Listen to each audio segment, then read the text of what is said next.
My name is Ronald L. Williams Jr., and I'm a proud Maryland farmer and waterman out of Somerset, Prince George's, and Charles County. I do practice responsible smoking. So um, I was driving about 11 miles over the speed limit, and so the officer pulled me over, and so there was no like visible physical marijuana that you could see. He went back to his car. He called his buddies.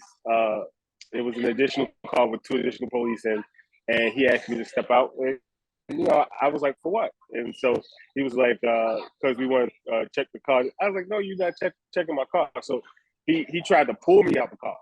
Eventually, I got out the car and got onto the hood.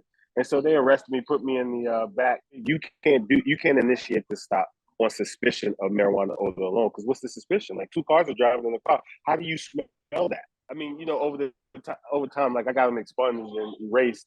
But it's just the hassle of going through that process in order to get this erased off of your record, because people don't understand. Yeah, you may not get charged for this, or you may not go through the judicial process, but you still got an arrest record. And employers look at that. Schools look at that.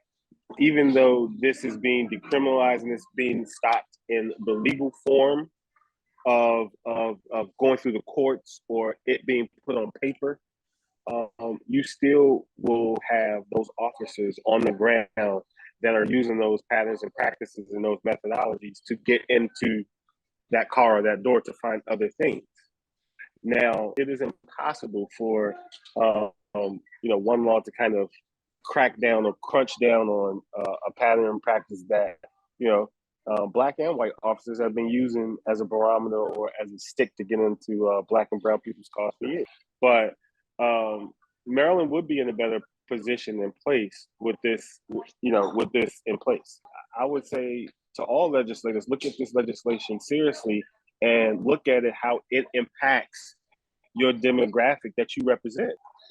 Pass it. I mean, it is way past due.